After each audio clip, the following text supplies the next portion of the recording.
Good morning.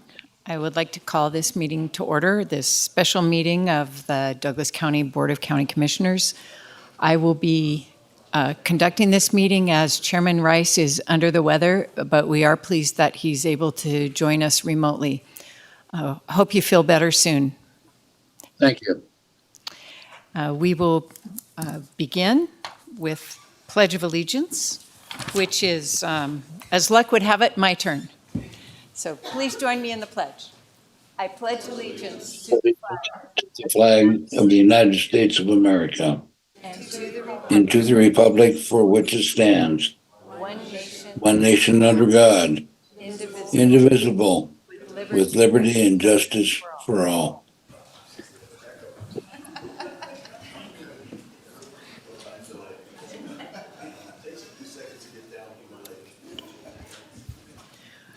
At this point, we'll have public comment. Public comment is limited to 3 minutes per speaker, unless additional time is granted. We use timing lights. Green means you have most of your time left. Yellow means you have 30 seconds left. And then red means you're done. Public comment must be limited to matters that are within the jurisdiction and control of the Board of County Commissioners.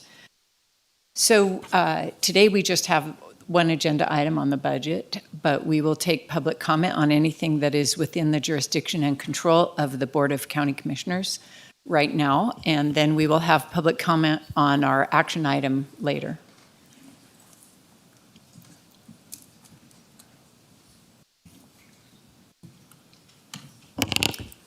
Good morning, Ellie Waller. I may not be here for public comment after action item.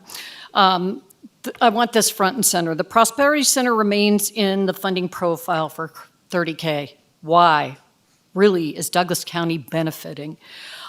Kale Drive may be underfunded. Have the numbers been finalized? If not, the $600K placeholder for microtransit may need to be reconsidered for that shortfall or some of that shortfall. I know microtransit is a placeholder, but don't be fooled today by the information provided on the ridership. A recent article in the May 24 Tahoe Mountain News, inefficient and inadequate are two words people use to describe public transit on the South Shore. South Lake Tahoe and El Dorado County officials are teaming up to do something about it. The respective elected bodies this year unanimously agreed to have their staffs create a joint powers authority, which should be in place by the end of the year. The Tahoe Regional Planning Agency serves as the Metropolitan Planning Organization that receives state and fed dollars. If this JPA is in place, they could apply for those dollars as well. The Transportation District, TTD, took over transit on the South Shore after the Area Transit Authority filed bankruptcy in 2010. This aligned group believes TTD mishandles the funds the TTD receives. The South Shore Transportation Management Authority has been in existence since 1994. They run the Lake Link that we've given far too many dollars to, in my opinion. SSTMA states they are working on getting $1.2 million from Nevada for 2 years for increased service in Round Hill. To confuse that, the SSTMA letter to the TRPA Legislative Oversight Committee states it's $300 anticipated. There is still no clarity just how much Douglas County contributes. As the SSTMA states, the $600K goes through the TDVA, our Tahoe Douglas Visitors Authority. $300K, again, is expected from the state of Nevada. The Lake Tahoe Visitors Authority is giving $50K. The Tahoe Event Center is expected to generate $340K in 2024. I feel like I'm beating a dead horse, but transparency and accountability do not exist with all these dollars that could be stated as being Douglas County. If this is so important, why isn't TRPA contributing? Thank you.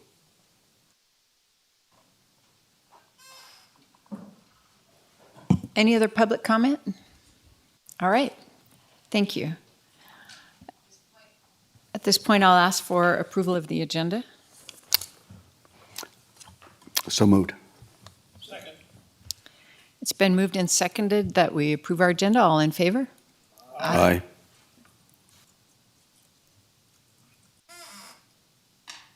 Aye.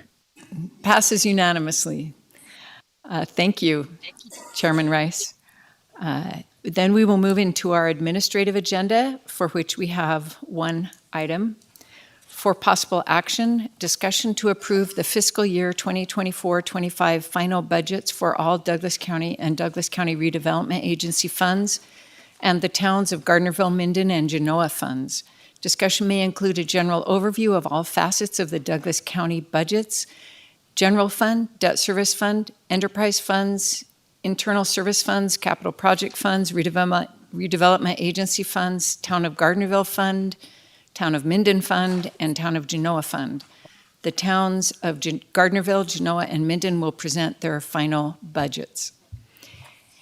And leading us in this effort is our Chief Financial Officer, Kathy Lewis. Thank you. Madam Chairman, may I ask a question before we get into this? Hopefully, Ms. Lewis will have this answer. Hey, Ms. Waller alluded to the inadequate funds apparently for, or possibly for the Kale Complete Streets project. And the concerns about where we might find those funds, those additional funds, should that shortfall occur. And hopefully, since we're talking budgets here, this is not out of order. Hopefully, I know that Mr. Ritchie will call me in on that if that's the case. But it's my understanding that 1% of the TOT tax that's generated in the Tahoe Township is set aside in an enterprise fund for roads and transportation projects in the Tahoe Township. And so last year or 2 years ago, when they came before us for funding, Congressman Amodei was attempting to get $1.4 million from the federal government to cover that expense for the Kale Complete Street projects. But what we did was, at that time, we dedicated $1.4 million out of that fund in case we did not get the federal funding. The federal funding subsequently did come in, and so we were not required to take 1.4 out of that fund to fund Kale Complete Street projects. But as I understand it, that 1% generates about 1.3, 1.4 million a year. And I'm not sure what the balance is in that fund, but I would imagine it's somewhere in the neighborhood of $5 million. So if that project did come over requirement, that's where those funds could come out of. Would that be a correct analysis, or do you know where we are there? Kathy Lewis, for the record. During the town presentations, I'll look through the budget to ensure that I have the correct answer. Real quick, more semantics than not, it's a special revenue fund, not an enterprise fund for that, but more semantics of that. We did not end up setting aside the $1.3 million because I think we had the anticipation that the federal funding was coming. So there's not that much, but there is money set aside in that fund to help finish the project. And so I will look at that. Beyond the $600,000 out of that fund that we've dedicated to microtransit. Beyond that, yes. Yeah, okay. So that's Ms. Waller, I just wanted to try to get an answer to you because I understood you had to leave. So I wanted to make sure we tried to address that before you took that opportunity to exit. So thank you very much, Ms. Lewis. Thank you, Ms. Chair, Madam Vice Chair. Kathy Lewis, for the record, again, we will start off today's presentation with each of the towns presenting their final budgets. These final budgets have gone before their boards and have been approved, but these budgets are also, when they go to the state level, they'll have the town approval and also the county commissioner approval on them. So I'm very excited to have them here to present their budget. They follow the same format that the departments did, so you'll see a similar format for them. And we'll start alphabetical order with the town of Gardnerville with Eric Nielsen.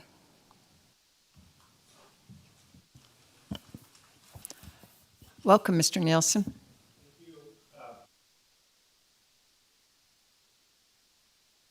To present. If I remembered this laser pointer does not show up on anywhere. I think this is my 5th budget cycle managing the town, and I have yet to present in front of the county commission. So I appreciate the opportunity to be here. So just a quick introduction to the town. There's specific things that the town is designated to provide per county code, and that is drainage, solid waste disposal, parks, recreation, streets, and streetlight maintenance. And those are overseen by an elected town board. So I get a lot of phone calls for things I have no control over. My favorite one is I always get called that there's too many dogs in our parks, or that people don't have their dogs on a leash. I don't have code enforcement designated to me. Another thing is people will call me, tell me they don't like the color of a building, or, why did something get approved, or they want to widen their driveways. The town's not a permitting agency, so we issue no permits. That's all handled through Douglas County. So the scope of what we provide is very specific. So where is Gardnerville? No one knows. It's a secret. Just because you have a Gardnerville address does not mean you live in Gardnerville.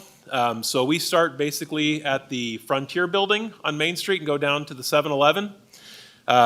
We, for the most part, are on the east side of the Carson River.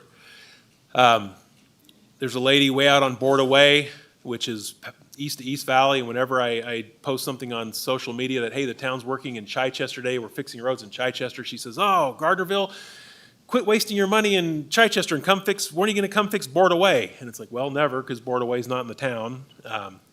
Had another guy who emailed me and wanted me to present him his mom a key to the city because she was turning 100. And I said, sure, we could do that at a town board meeting. Where do you live? And he said, oh, Riverview Drive. I said, well, that's not Gardnerville, so I can't give you a key to the city, no matter how old you are. So very specific to our geographic area that we oversee. So just to go over our accomplishments this last year, they weren't overly ambitious. We've been stocking money away, so we kind of took a year off from big projects. We do have almost $650,000 saved into our road reserves for future capital projects, and I'll get into that in a minute. We will have $80,000 put into a slurry seal project within the Virginia Ranch area down by the hospital, the new vet office, and that will start next week. And then we designed and completed a sidewalk rehabilitation in Arbor Gardens, which has been awarded, and will start construction July 8th. We added catfish to our Mountain View Pond, which has bluegill, bass, and trout also in it, and that is being used very heavily. And then we did a lot of development review this last year, so a lot of big development reviews, tentative maps, zoning master amendments, master plan amendments for the Virginia Ranch area for 1,020 homes that's approved down there. And then Martins Creek Townhomes, which is behind Gardnerville Elementary. And there was more than that, but those were the major ones. So a lot of people coming in planning to build, not too many people building. I always say, hey, stop telling me what you want to build and let's build it. So our goals for this next year, like I said, we had saved $650,000. We do plan on doing the design for the Gardnerville Station site improvements. So on Mission Street, kind of by the JT, the town owns an old gas station there. It's been a dirt lot for years. NDOT finally finished the sidewalk out front and finally finished softening the S-curve so trucks no longer have their trailers track on the sidewalks. And they did some drainage improvements, so we're ready to improve that. So we are going to do that design all this year, and hopefully July 1st of next year we'll start construction of those site improvements. And then we want to rehabilitate, completely reconstruct Industrial Way. The town was made aware 2 weeks ago that we received a $1.26 million grant for the bipartisan infrastructure bill that will aid us in reconstructing Industrial Way. So we'll start the design of that here momentarily. Can we just pause on that and congratulate you? Because that's fantastic. That is fantastic. Our whole general fund is just under 2, so that's almost half of our general fund over again in one grant. So very excited about getting that. And that's one of the reasons why we saved $650 is I've been slow playing our budget so we would have matching funds if that grant was awarded. So I'd have that in my back pocket. And then we do want to complete a rate analysis for our health and sanitation fund, and I'll get into that as well. So what are our funds? The general fund for the town brings in about $2 million a year. The big one, of course, is our property tax, 1.55 million. Sales tax brings in 400,000, and then gaming tax, 30,000. When I was a kid, I remember asking my parents, how come Nevada doesn't have an income tax, you know? And they said, oh, gambling brings in so much money, they don't even need an income tax. And so then I realized when I took the town job, it gives me 30,000 a year. So I realized my parents lied. Don't go there. Don't go there. Okay. Professional reviews, about 10,000. So that's where you get the 1,990,000. Health and sanitation fund, trash fees, that's exactly the fees for services. We get about 1.5 million. My favorite is people always say, wow, you make 1.5 million in trash. And I say, no, I make 0 in trash. I collect 1.5 million. But this next year, our trash fund is going to lose $70,000. So we do need to raise rates. We do have a debt fund. The town has no debt. And then we have an ad valorem capital projects fund, which is a special fund set up in Nevada revised statutes, which provides us, it's very specific what we can use the money for. It's a percentage of our property tax. You can use it for equipment, vehicles, major capital purchases. The town generally uses it to buy trucks. We'll buy a new bucket truck in this next year. And the town of Gardnerville does not operate a water utility. So Minden, they have water and wholesale water. The town doesn't. Town residents get their water from a private water company. And obviously we don't have a sewer utility. So we're really just 2 major funds. So, Mr. Nielsen, before you go any further on that, and I know that we cover this area every year, but I think it's important for the public to be reminded. I always get these questions from members of your community, the town of Gardnerville or the town of Minden, of why the town of Minden and the town of Gardnerville are not consolidating their trash pickup services, okay? And how many days a week do you operate a trash pickup service? Okay, so we operate a trash pickup service 5 days a week. We do residential trash on Wednesday and Thursday and green waste on Tuesday. And then we do commercial trash 5 days a week. And we have 2 routes on Monday and Friday and 1 route Wednesday, Thursday, or Tuesday, Wednesday, Thursday. So we always have at least 2 trucks on the road sometime, and then Tuesday, Wednesday, Thursday, 3 trucks on the road. So really, there's no capacity really to consolidate that, really? It would be consolidate, but there wouldn't be less trucks or there wouldn't be less employees. So our organization chart, we have 15 and a half employees. And that's 5 in our parks department, 5 in our health and sanitation department, so solid waste professionals or trash men, whatever you prefer. 2 seasonal positions in the parks department that water our flowers up and down Main Street. And then 3 administrative staff, myself, and then a superintendent of public works. And every year when I see what we've done or what we've accomplished, I'm amazed what you can do with 15 people. It's unbelievable how much can get done with such a small staff.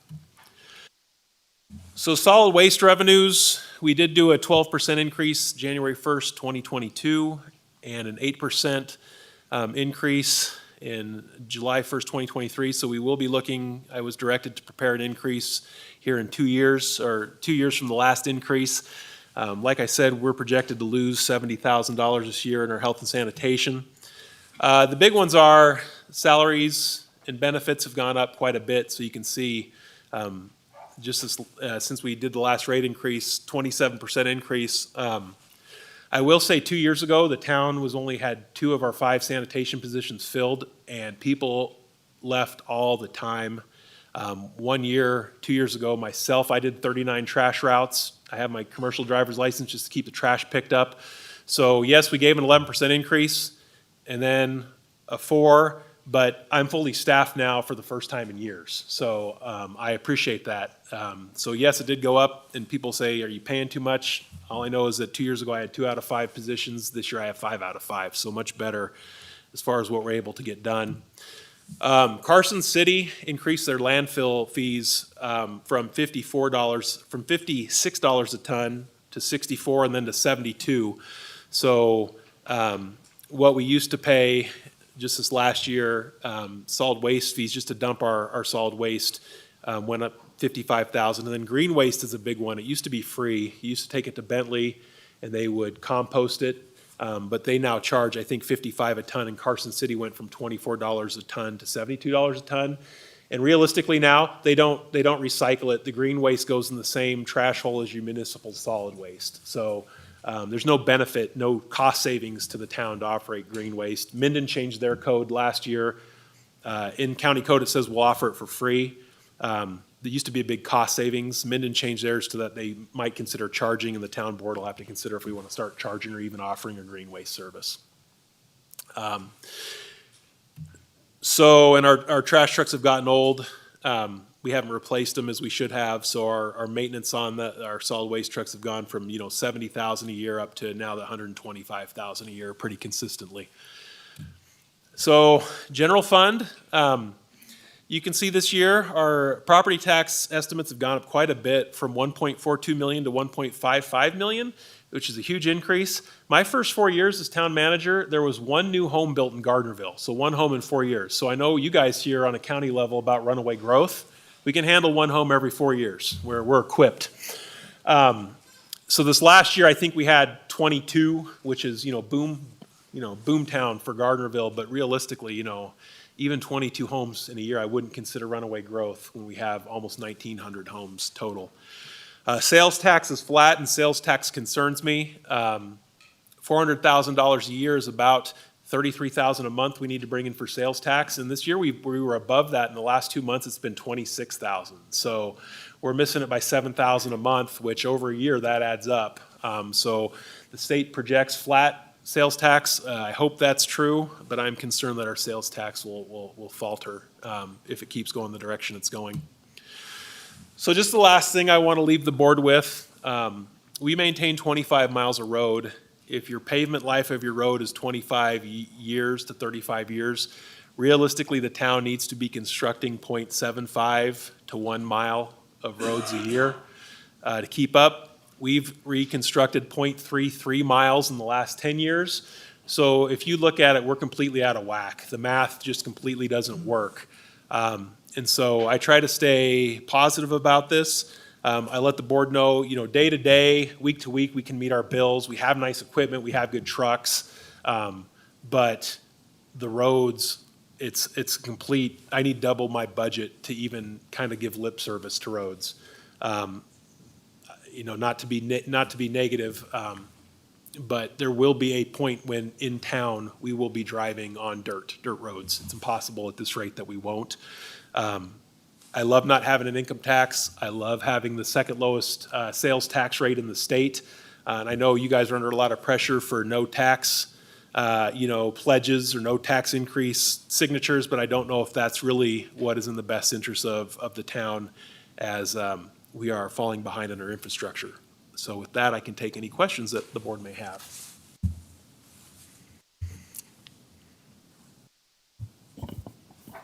Questions, gentlemen?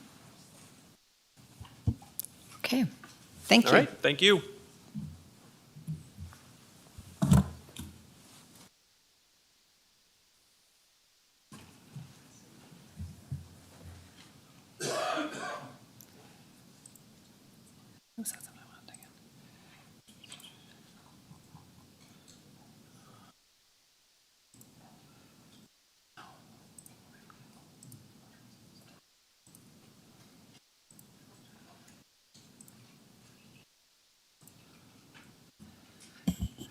Hi, Kathy Lewis for the record. Our next presentation is from Town of Genoa.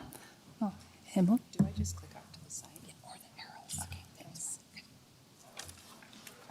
Hello, Jody Bruns for the record. Welcome. Thank you. Find my arrows here. So I like to say that Genoa has stood the test of time. I am amazed at how small we are and how many visitors we bring to Carson Valley on a daily basis. It's people of all ages, from the young to the old, and from all walks of life, and everybody loves Genoa, everybody. And I think that Genoa is a point of destination for a lot of tourists who come to the valley. So Eric thinks he has a small staff. I think we have a smaller staff. It's basically a full-time position. We did recently fill our 32-hour position. They'll start in the middle of June. And then we have a part-time office specialist who works a couple days a week when she's in town. We have a very busy office. We carry out a wide variety of responsibilities and tasks. And we operate basically the same as the town of Gardnerville and the town of Minden, just on a smaller scale without any utility management. We have a town hall, a church, and a town park that we rent out year-round. So we were the recipient, Genoa was a recipient of some ARPA funds, which I think we put to good use this year. And thank you for that, by the way. As you can see, the ARPA funds did not cover the entire cost of the projects, but with the financial assistance from the Douglas County Parks and Rec and the nonprofit organization Friends of Genoa, we were able to accomplish a great deal. These projects include the church improvements, which was repairing the foundation as well as painting the church. The community park improvements, which with a $100,000 donation from Parks and Rec, we were able to install a fence, a paver pathway, which didn't quite cover that full cost. We did have a private donor step up and donate $23,000 for that. And then a swing set structure with fall protection. We also have some much-needed road maintenance improvement work, which will begin here shortly, and that will take place in the summer of 2024. So you can see that we operate on a very small budget. I have pulled out our main sources of revenue, which is recreation, of course that includes Candy Dance, and facility rentals. Facility rentals comes in third after property taxes, and our expenses, our main expense obviously is recreation, which again is the Candy Dance, with salaries and benefits coming in second. In order to accommodate a 32-hour position, you can see where I had to increase salaries and benefits by 23% and take 23% out of our service and supplies in order to make it work. I was able to increase our contingency fund this year. I would hope that I can increase it a little bit more next year because that still isn't very much, but at least we're getting there. We don't have any capital projects in the works. We are trying to save for in case something pops up unexpectedly.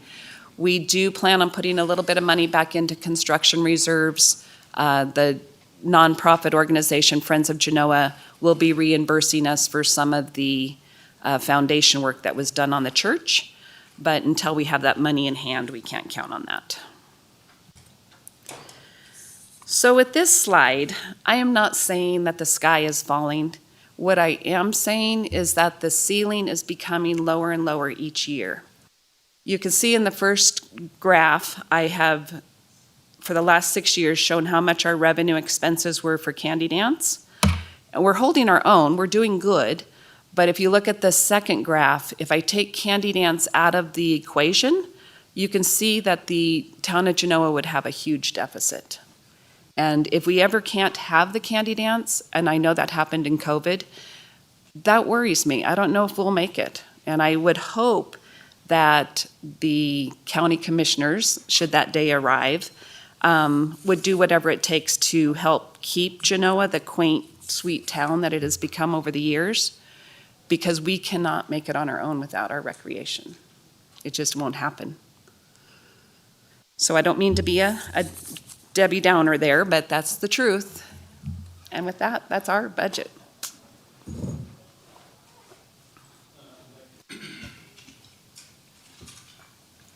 Are there any questions? All right, thank you for that presentation. I would just like to add, Mr. Chairman, today, Candy Dance is pretty much run by volunteers.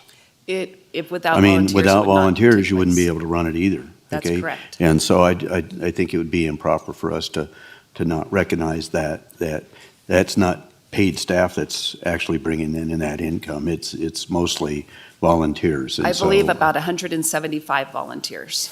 unbelievable. I mean, this community probably overall in the county the county could not survive without the volunteer activities that we have. But on the, you know, and you guys really point out that necessity. So we want to make sure we recognize that and recognize the volunteers that are involved in that. So Thank you, I think it'd be appreciate that. unwise to go past that without that recognition. So thank We- you very much, and please let the volunteers know how much we appreciate Thank you. I will that. pass that along to them. We do have the fear that our volunteers are aging out, and we aren't getting the younger volunteers to volunteer. So that's another fear going forward if we're going to have that mass quantity of volunteers to help with our projects. Right, and without that, I mean, then you're going to be faced with the possibility of having to pay for that activity to take place, right? That's correct. We through would have to other hire a folks, temporary you know, staff. and that's going to be a tremendous expense also. So, We- yeah, We make about 150,000 on the candy dance if we're lucky. If we had to pay staff, there would be no profit.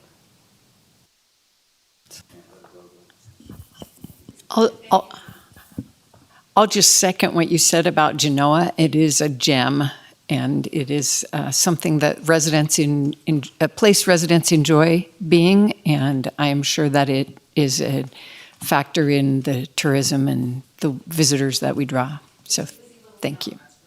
Yeah. Thank you very much.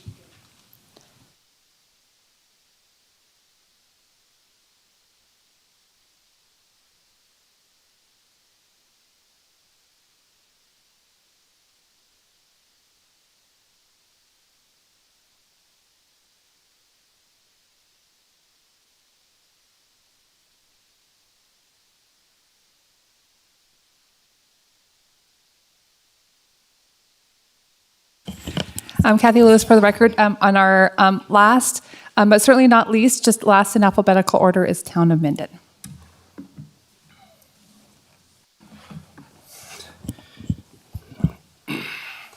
She said alphabetical order, but she saved the best for last. JD Frisbee, Town Manager, Town of Minden. To my right, I have Marcy Shirkey. She is the Senior Accountant for the town. I really was just going to get up here and say ditto. Town's great, roads are great, water's flowing, trash is getting picked up. Presentation's in your packet. Do you have any questions? But Marcy put a lot of time into this, so we'll go through it for you. She did ask me to kick it off, kind of do a little bit of introductions. Similar stuff. So the town of Minden acts in the same capacities as the other two towns. As Eric mentioned, we do have the addition of water. So we have two extra funds that you'll see in addition to Gardnerville, which is our retail water and our wholesale water. But we pride ourselves in you know, the beautification of our town on a regular basis, our events and things like that. So more or less, this is just fluff. Anybody that's come and heard me speak to Kiwanis or GGG or any of those presentations find out real quick that I'm very passionate about capital projects. In my former life, I was a project engineer with a lot of design background, and so I enjoy this part of the job, and I'm thankful that I still get to do this and with this new job the new role that I have. But so the recent accomplishments that the town has had, we've actually slowed down a little bit this last year. We did the Seaman Pond, fishing pond project 2 or 3 years ago. It completed. We did receive some grant money from the Pennington Foundation, which was very much helped us in accomplishing our goals for that, but it did stretch us pretty good. And so we kind of backed off, similar to like Eric said for Gardnerville.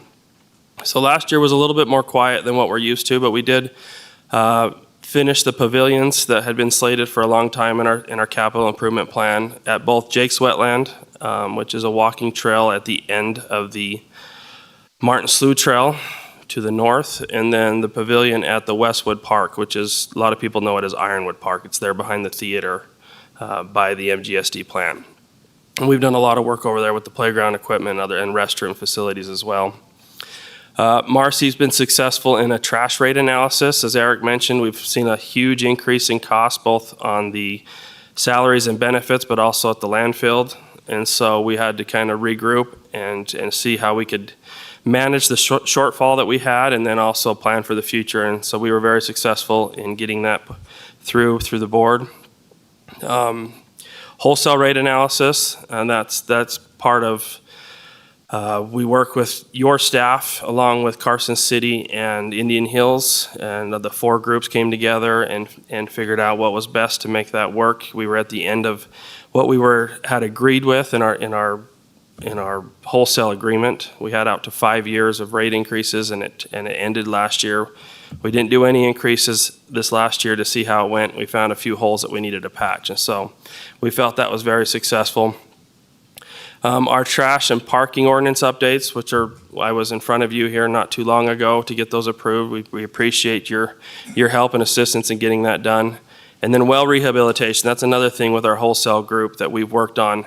As the system ages, we have a number of wells that we want to make sure that can continue to work at a high capacity and produce the source that we need to continue to operate the way we do. And so we put together a plan, and every year we've tackled a new well to rehabilitate and keep those flows and screens clean. So currently, we're really busy. The Westwood Park splash pad, again, this was supplemented by ARPA funds. Thank you to the Douglas County for supporting us on these next 2 projects. But we are breaking ground on that this week, actually. And that too is over by Westwood Park, where I mentioned the pavilion is behind the movie theater. There's some renderings, kind of what it will look like. It's going to be much bigger than our little pilot that we did in the Minden Park here down the street. That was such a success. The community was huge in helping us push for something a little bit bigger. And so now they're going to get the above ground features that they've been asking for and have a little more fun, a little more things to do. We went and laid out the pad, and it's quite big. So we're excited for that. The 10th Street sidewalk project, so just behind the building here is our 10th Street. It's a connector between US 395 and County Road. There's no sidewalks along there. If you've been down County Road in the past little while, you've seen the sidewalk that we've added in 3 different phases over the last, it's been years now, but we just want to continue to build on that. We still want to finish out County Road, but also connect it to 395. We got a lot of pedestrian traffic in the road, and that's where a lot of our first responders, it's a quicker route for them because it avoids stop signs, and so just for safety issues. And so that design just finished. We received the design packet at our office this morning, so that'll be going out to bid and advertised this next week or 2. We do take on a section of road rehab every year. This last year was Bougainvillea. That is a street within the Windhaven subdivision, kind of ties into Hayborn Road. It was a street that needed some TLC, and so we went in there and grinded it up and put new asphalt in. And so we usually, and you'll see in Marcy's presentation, we budget every year to do sections of road that need improvement. We feel really happy with where we're at in our streets in the town of Minden. And we've got a few more problem children, I'll say, but we're getting close to getting them all up to par. So, and then the improvement of the fortnightly room and the CVIC hall, that's always an ongoing thing for us. We budgeted some money for fortnightly. So if you've been in the CVIC hall, which is adjacent to our office, we rent that out for special events, but upstairs there's a room that's just a little dated, and so we've been trying to get it up to date to match the CVIC hall. So upcoming projects for this next year, again, road rehab, like I mentioned, we pick a section of road every year and tackle that.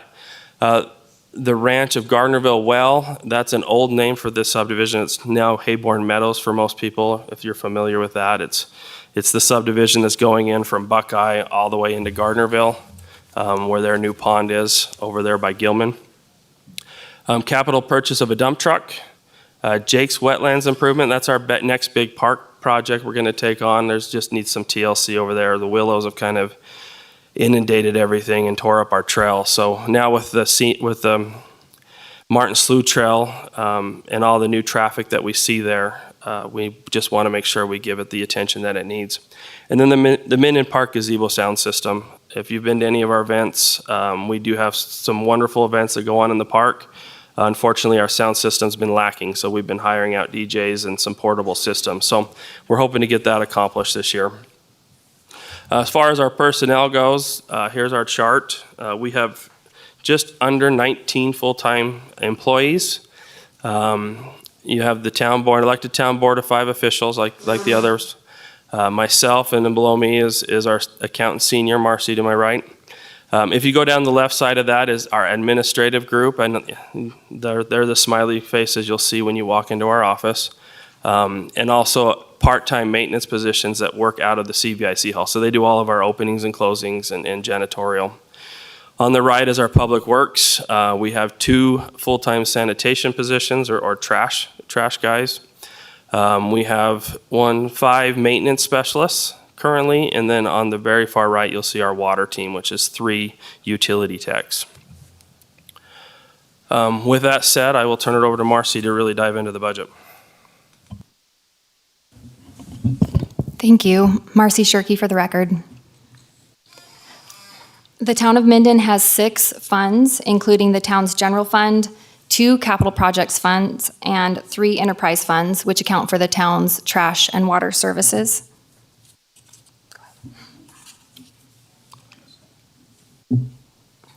We'll start with the town's general fund and take a look at revenue. Our main source of revenue in the general fund is property tax. Ad valorem property tax is projected to increase 4% over the current year. The remainder of that increase that's showing there is personal property tax, and not necessarily because it's going up, but because we haven't historically budgeted personal property tax separate, but we are starting to do so in fiscal year 25, so it's showing a variance. There is a slight decrease, in intergovernmental revenue, and that is due to projections from the state for state consolidated tax. And then we also have an increase in miscellaneous revenue, and that is due to a projected increase in interest earnings. And moving on to the general fund expenditures, the town's general fund has 4 departments. In each department, you'll see an increase in salaries and benefits compared to current year. This is due to a built-in cost of living adjustment, a built-in average merit increase, and also changes that have been made to salaries in the current year that weren't adopted in the current year budget. For example, the cost of living adjustment that we received in January. Each department shows a decrease in services and supplies. This is due to a few extra small projects and purchases that were budgeted in the current year that are not normally part of our operating budget, so they're not in fiscal year 25, so it's just showing a decrease there. The general fund has a budgeted transfer out that goes to our capital equipment construction fund for projects, and we were able to increase that transfer out in fiscal year 25 due to projected increase in revenue. Next is our ad valorem capital projects fund.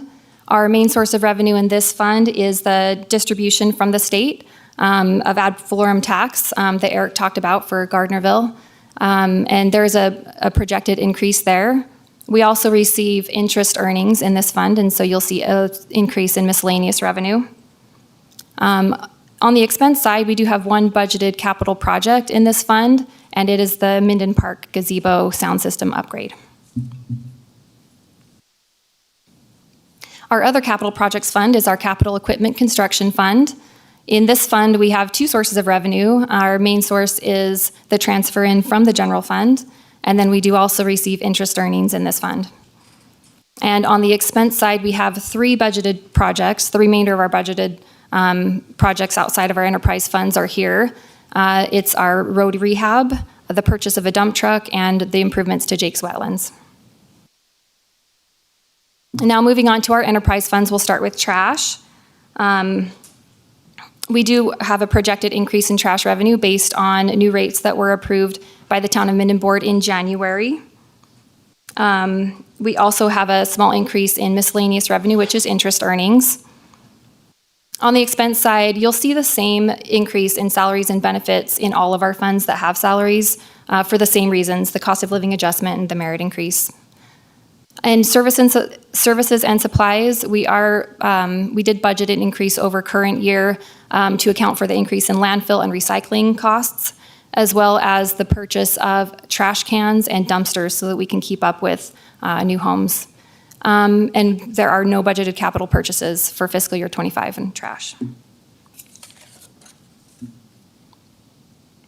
In our wholesale water fund, as JD mentioned, we did increase rates. Those are built in to the revenue projections. However, we are showing a decrease compared to current year. And that is because, so the new rates are factored in, but the calculation is based on average usage. And when that calculation was updated to include fiscal year '23, it brought that usage number down. Fiscal year '23 was a very low usage year. And so we are showing a decrease in our projections for fiscal year '25. We do receive interest earnings in this fund as well, and you'll see that under miscellaneous. On the expense side, we have the same increase compared to current year in salaries and benefits. Services and supplies is actually pretty flat compared to current year, just a small increase there for inflation. And then we do have a budgeted capital project in this fund, which is the new well that will be added to our system. The final fund that we'll talk about is retail water. We are projecting a small increase in water fees, and that is due to new accounts being added, new homes being built, and a few new businesses. We also receive interest earnings in this fund, and that's the increase under miscellaneous. We have an increase in salaries and benefits, and also a projected or a budgeted increase in services and supplies.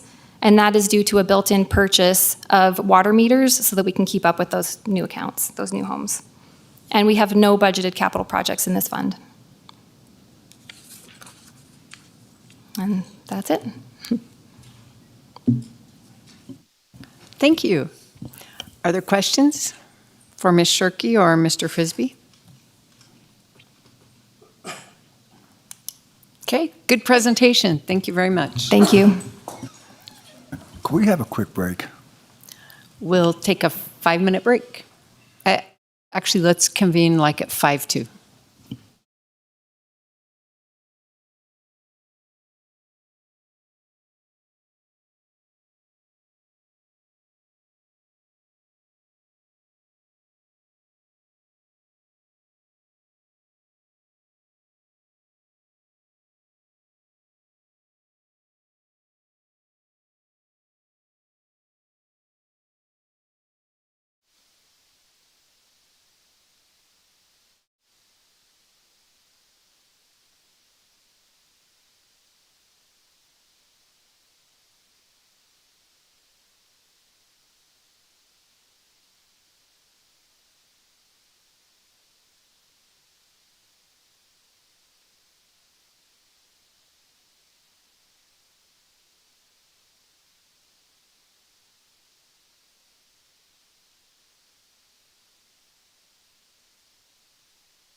All right, 1 minute warning.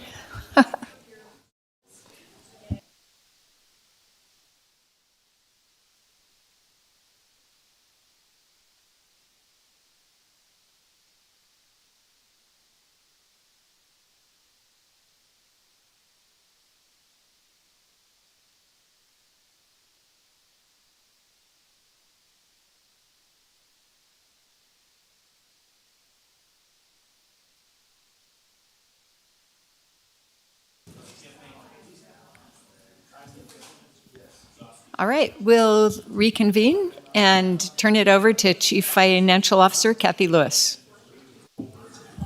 Thank you. I'm Kathy Lewis for the record. Oh, I should start. Sorry.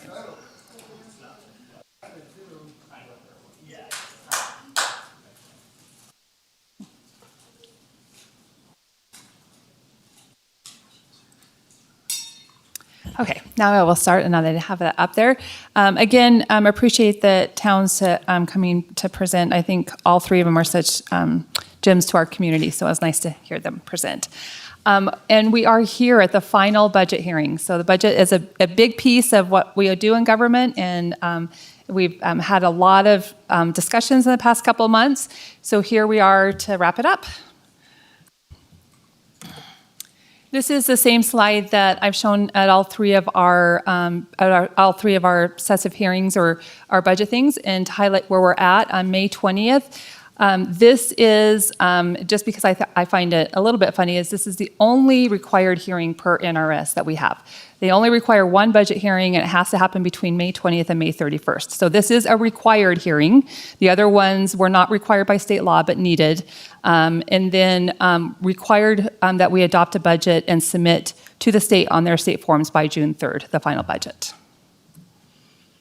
I wanted to, as part of what was as the backup for the agenda and also in the binders, I think there's a couple extra binders in the hallway, plus each of the commissioners got one, wanted to outline what was in there. There's a fund summary of each fund showing together on one couple pages of long spreadsheets. FTE listing for 24-25, my budget presentation that you have here, funded supplementals and capital projects, and then detailed budget worksheets of every fund in every department in the county, or in the binder.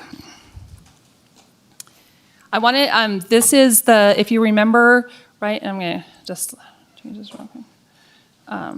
If you remember at the budget kickoff, we looked at the 23-24 adopted budget and what it looked like.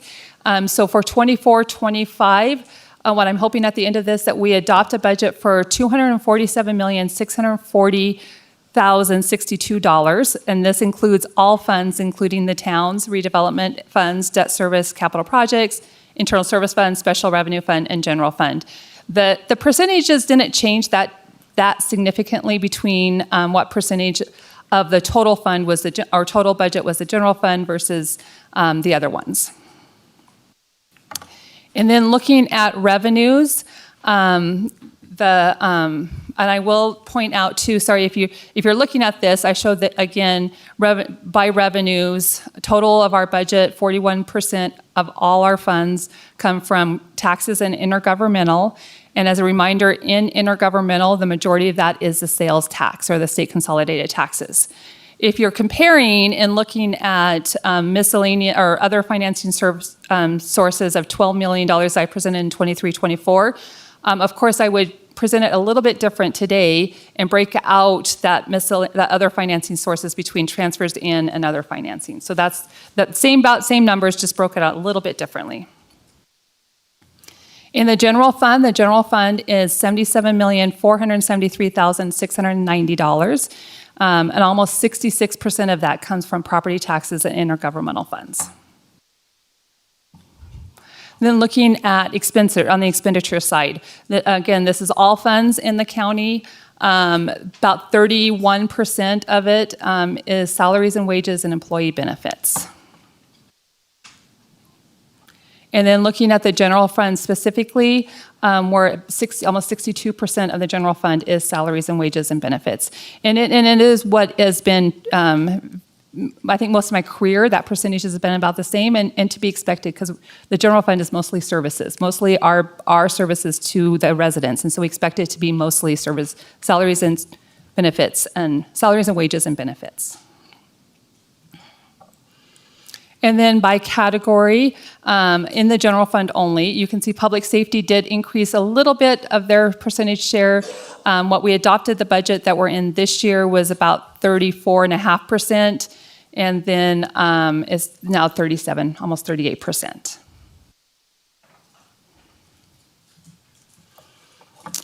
For the general fund, I wanted to outline a couple when you're looking at the changes from what we talked about on April 30th, the last time we met about the budget. The major changes was really looking at that indigent defense revenue. Indigent defense at the state level, we have our share, and then anything above that, the state covers.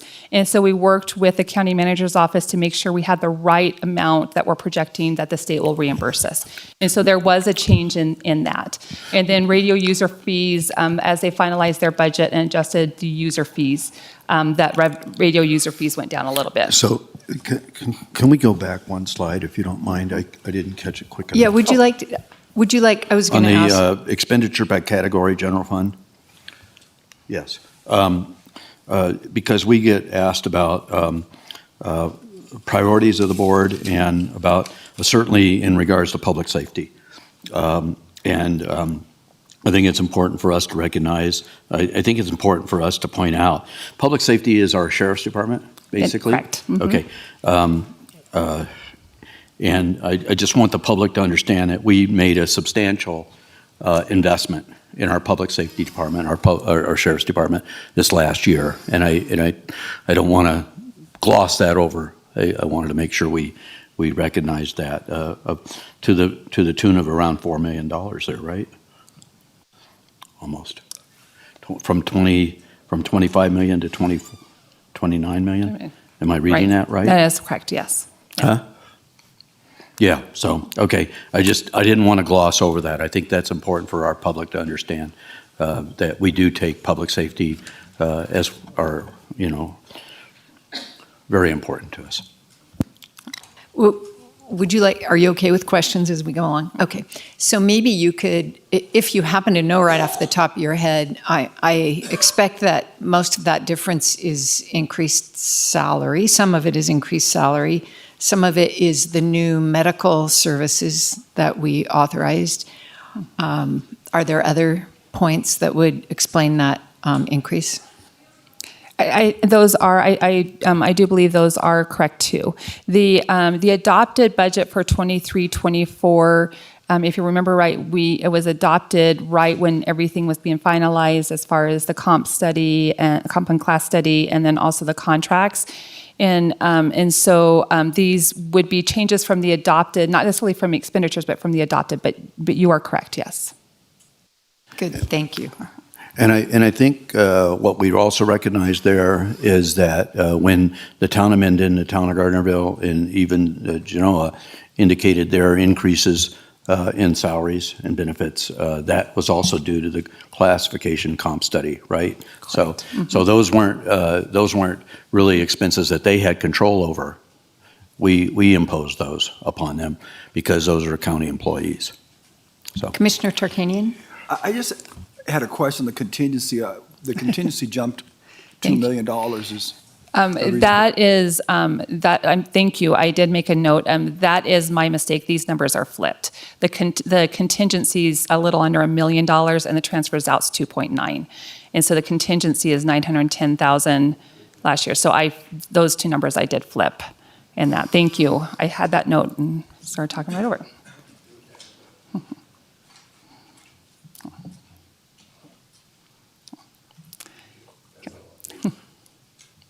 So going through the general fund revenues, the changes we talked about was indigent defense revenue and the radio user fees, but all the other assumptions we used have been supported. Everything that we're seeing are still good numbers for our projected. All the property taxes, state consolidated taxes, the information we're getting from the state, and what we're seeing, those are projections that we continue to use and did not change those.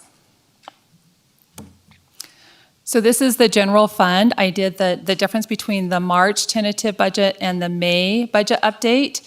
The good news, and I think to be celebrated, is our ending fund balance is at that 2-month mark, and that is the number, that is the mark that we want to be at, is to have our operating reserve to be 2 months of our operating expenditures.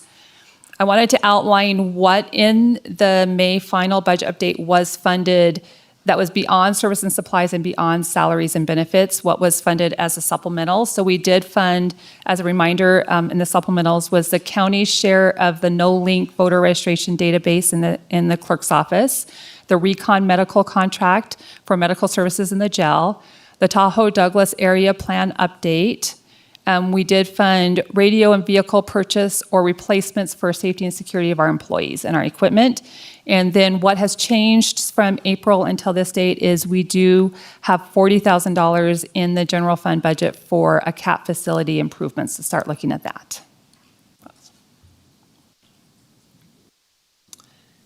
This is on the same slide that we presented in April 30th. I think it can't be stressed enough of how we were able to present a budget in March until now and get that ending fund balance to where we want and to be able to balance the budget. And we eliminated or held 7 positions plus an intern position. You will see technology services highlighted here. If you remember back in April, they were not listed, and there was a position in technology that they gave up to be able to balance our budget. I want to apologize to Technology Services and their team that they were not publicly mentioned in April 30th. So I want to make sure to give due to everybody, because positions are hard to either hold or to give up. And so the ones that did the Technology Services, Sheriff, Clerk Treasurer, Recorder, Community Development, and the County Manager's Office. And all this without the reduction of services to our public. Correct. Very And important. I do want to mention these positions, all these positions are vacant. And so there are not layoff of actual employees. They were vacant positions, some vacant for quite a while, some vacant not as long, but vacant positions. And I was going to go to the special revenue funds. And so I wasn't sure if there's any more questions on the general fund before I go to special revenue funds. These lists of special revenue funds are ones that did not have any changes from March or not significant changes. Again, all the detail is in the binder, but these are the funds that did not have any changes and we won't go through specifically. The first one we will highlight, though, is cooperative extension. As you know, with the contract with UNR, the part of the contract is that the money we collect in taxes, which is the $402,000 projected, we will pass that to University of Nevada to run the cooperative extension program. In the contract, it does say that any major maintenance and repair of the building is the county's responsibility. So after we've had our budget hearings and talking more with staff, we did added 2 things to this budget. One is $320,000 for a capital improvement project to replace the ramp and walkway to ensure ADA compliance at that building where cooperative extension is.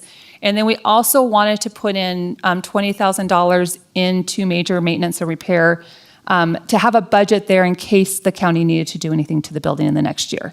If the county doesn't do anything to the building or doesn't need to repair the building, those funds would not go to UNR. They would be dropped to the ending fund balance, and we would have that for next year.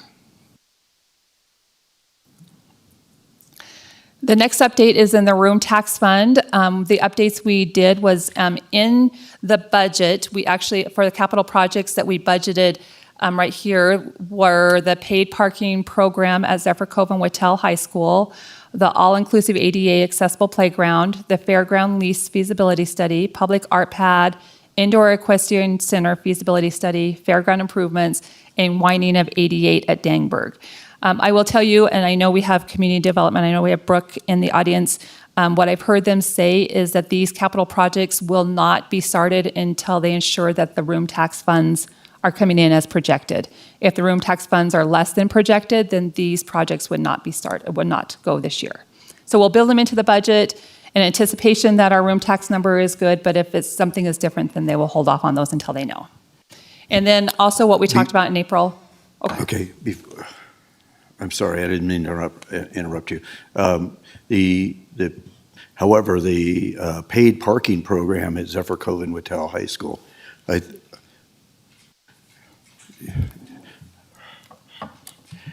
I believe that's coming to this board shortly, to take a look at that.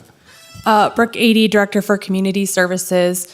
In the current fiscal year, we have a feasibility study for the paid parking program up at Zephyr Cove. We are getting ready to get that started. We've selected a vendor that we're going to move forward with.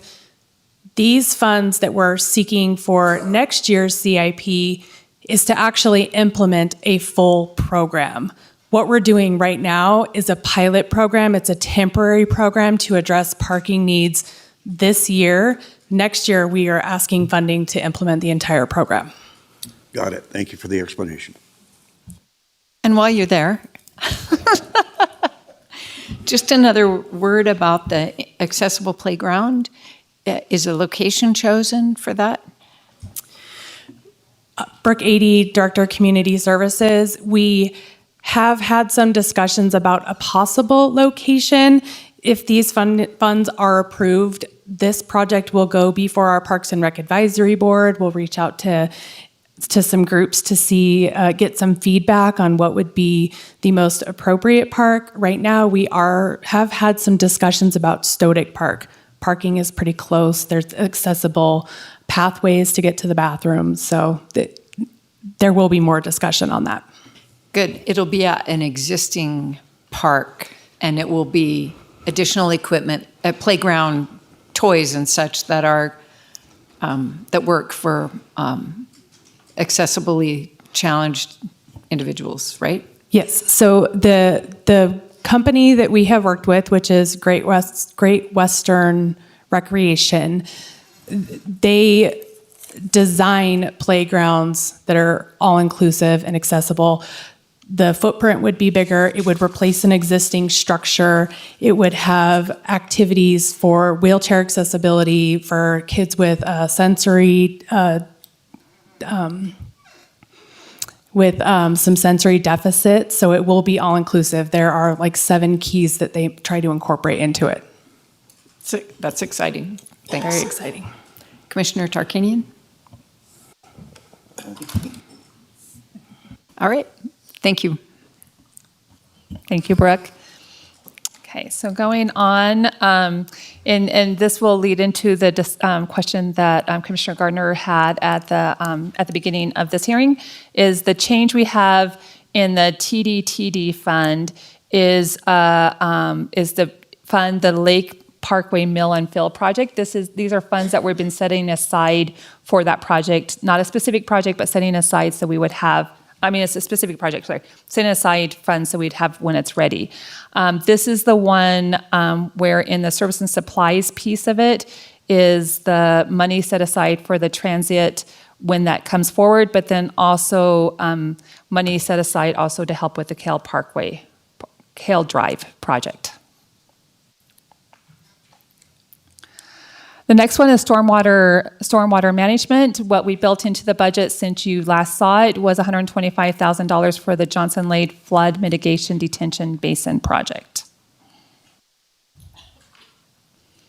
And in the 911, we have built in the supplemental request to upgrade the physical security to the communications center. So we built into that budget.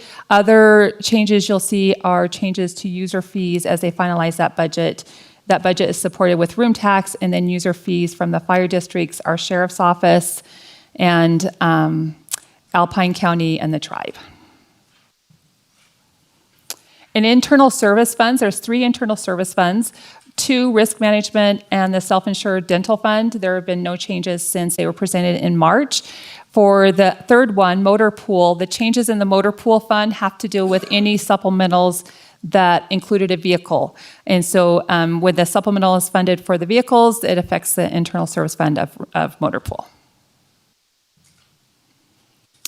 Enterprise funds, I did, as a reminder, enterprise funds are standalone funds. They cannot support or should not support the general fund, and they are not supported by the general fund.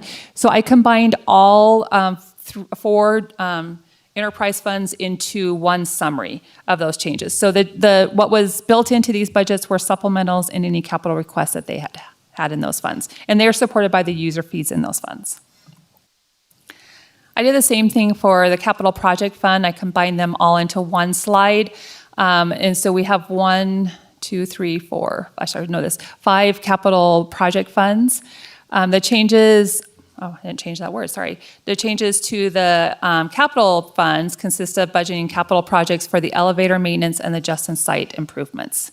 Those were the changes there. Debt service and redevelopment funds were no changes since the March presentation. And then to highlight our FTEs, this slide's a little bit different in that we now added the towns, and the town of Genoa had a slight change in their FTE count there. So we, of course my thing is, started on March 26th, we had 623.29 FTE authorized. And then what we're projecting to go into next year's budget is 609.49 FTEs. I just got a question. You said that there were 7 positions removed and 1 temporary, but here it looks like it's, 14?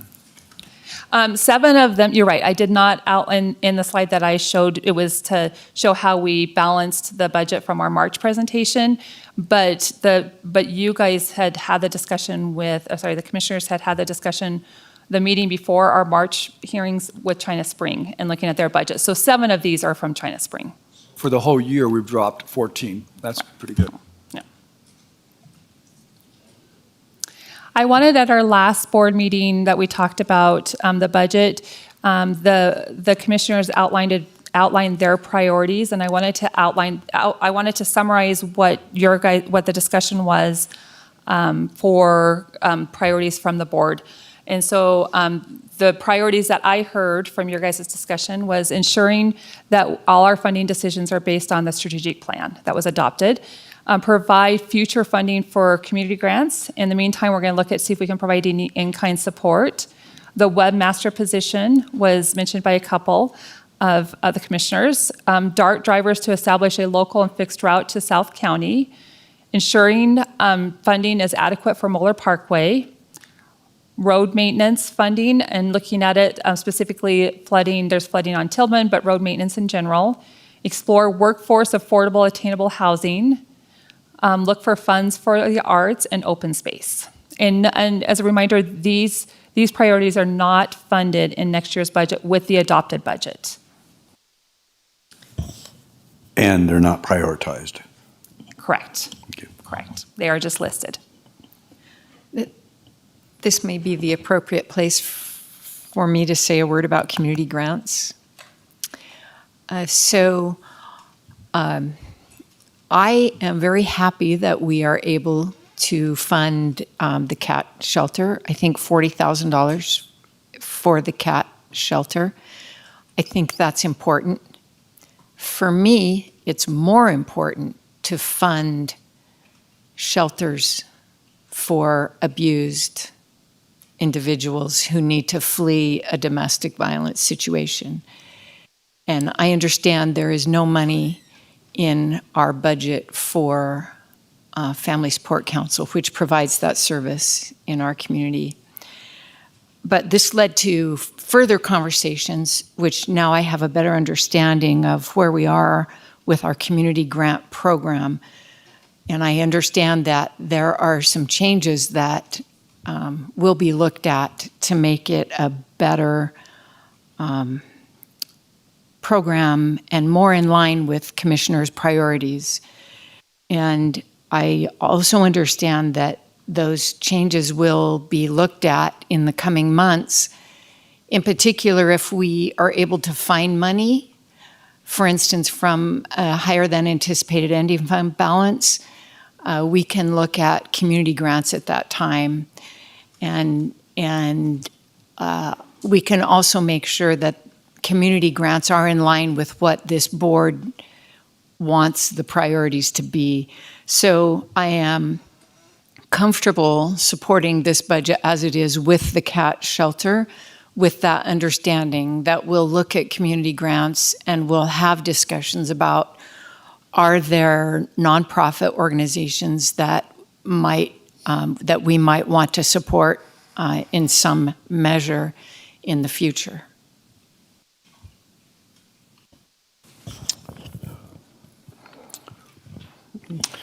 With that being said, and I will renew my concerns about the lack of a fixed route service into South County at least a couple days a week.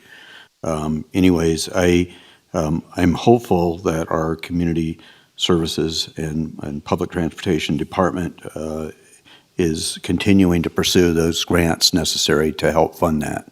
And I'm getting the shaking yes of a head from our community services manager, or director. So I appreciate that, but that's certainly a huge priority for me. So, anyways. Any other comments on this page before we go on? Okay, thanks. Then I wanted to talk about the budget highlights. We're at the end of the budget season. So the budget highlights that we listed, and I know as soon as this meeting is over, I will think of probably 20 more that I did not list. But leadership, but some of the things we want to highlight is leadership worked together to address the operating needs given the budget revenue constraint. That was pretty exciting to see everybody working together to balance this budget this year.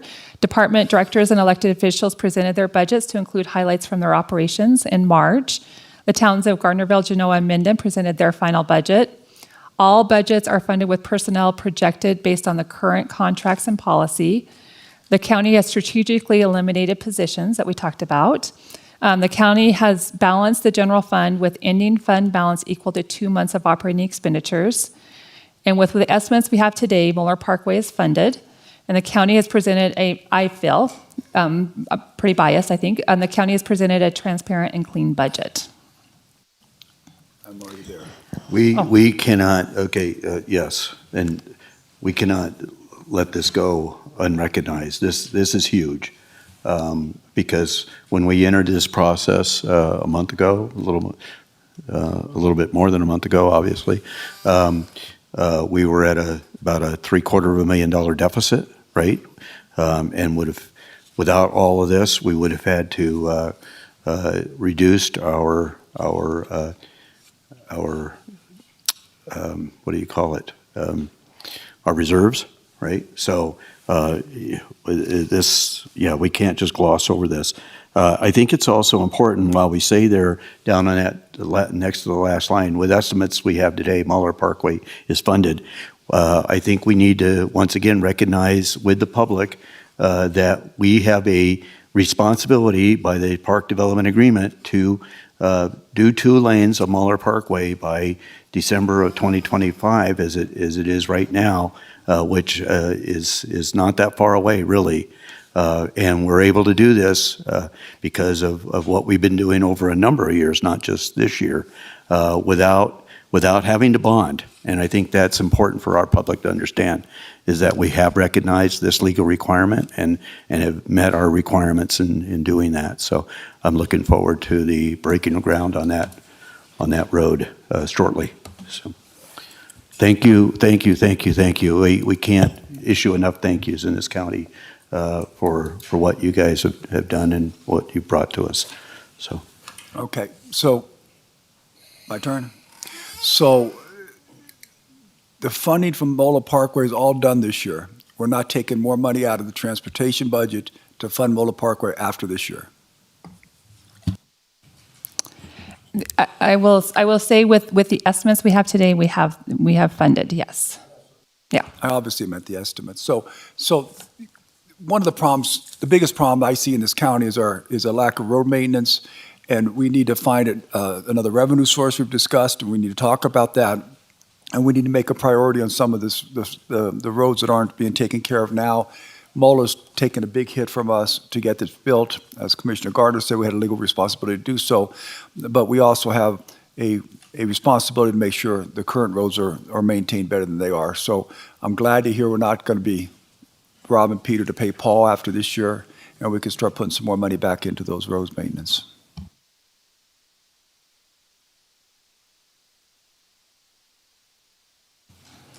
I also want to add my thanks.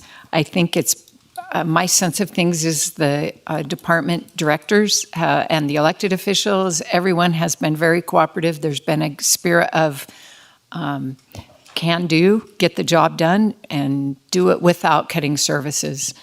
And so I'm very pleased and appreciative that everyone has worked hard to make this happen. Thank you. If we're going to give our thank yous, I want to give a thank you to Ms. Lewis, because I'll tell you, fourth time on this deal, easiest way to understand it. Actually, it's very quick today, too. You did a phenomenal job in the hearings that we had before, and now I'm so much better. I'm a better county commissioner because of your work. Well said. Thank you. My turn? Yes, Okay, I want to thank Ms. Lewis. I was very afraid when we lost Ms. Willoughby that our budget process was going to suffer. And it's obvious from what we see here today that it has suffered not. Ms. Lewis, Kathy, thank you so much for what you've done. I know that you have taken on a horrendous position. I don't know how you're able to do what you do. It's amazing. And one of the other things I wanted to say is this is proof positive that we live in a county with personnel that are invested and care, and they have come up with cuts that they would not like to have done, but that they are on board, and that we are not losing any services at all. And I'm so proud of our sheriff's department for what they do in our community, as well as Parks and Rec. I was privileged to do a inspection tour of the community center along with a commissioner from Washoe County and two others that are seeking positions. And they were blown away by what Douglas County has for its citizens. And I'm so proud of what you have all done. And thank you very much. And I'm so sorry I couldn't be here today. thank you, Commissioner Rice. Are there any other comments? Oh, I'm ready to, this is for possible action, so I Yeah. believe we have to go to public comment. yes, we do. Yeah, okay. I was going to make a motion, but then I realized, no, I Yes. can't. Your light's on, Commissioner Tarquini. Okay. All right. Really quick, while I appreciate the kudos, I had big shoes to fill, but it, as many of you mentioned, it was not me.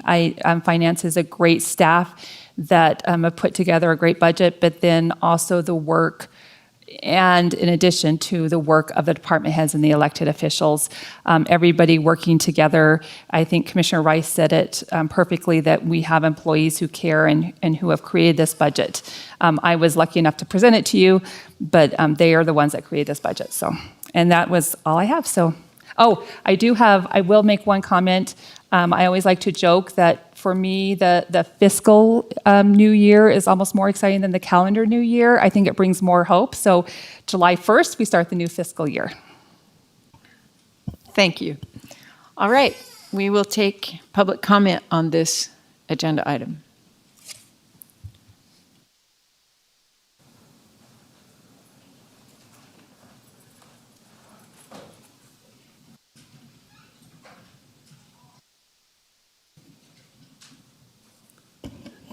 Okay, well, see, you can hear me. Good morning, Catherine Dodge, Douglas Animal Welfare Group President.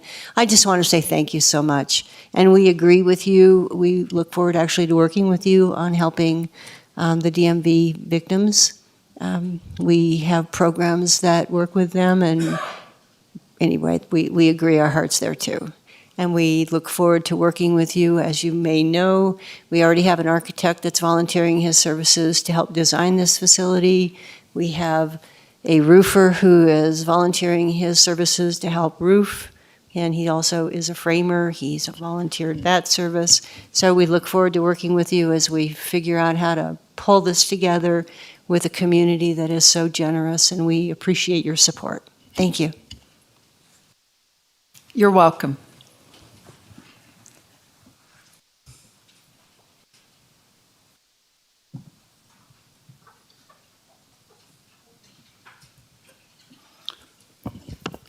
James McCallum for the record. I want to echo some of actually what the board has said. The spirit of cooperation as I've watched these hearings with all the departments getting together, making cuts or not hiring where they were down an employee is just impressive. As good teamwork, they've presented and balanced this budget, and Kathy Lewis is amazing. And I also want to echo the thoughts on road maintenance. I've seen in 45 miles of the ranchos going from $750,000 a year to $2 million a year, and the cost of road maintenance is skyrocketing. And it's something we're all going to have to be aware of, whether you're the town. I was talking to Eric with Gardnerville, or the GIDs or the county themselves. We have to find a way to maintain our roads, and that's going to be a greater and greater challenge as we move forward. Thank you. Is there any other public comment? Seeing none, I'll bring it to the board for a motion. Thank you, Madam Chairman of the day, I guess, right? Anyways, I proudly move for the adoption of Douglas County's 2024-25 budget as presented. Second. Too late. All right, it's been moved and seconded that we approve the budget. All in favor? Aye. Aye. Passes unanimously. Thank you. Good job. All right, with that, our last,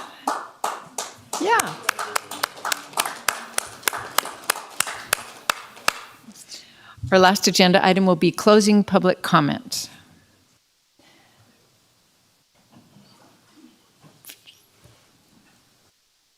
Welcome, Ms. Waller.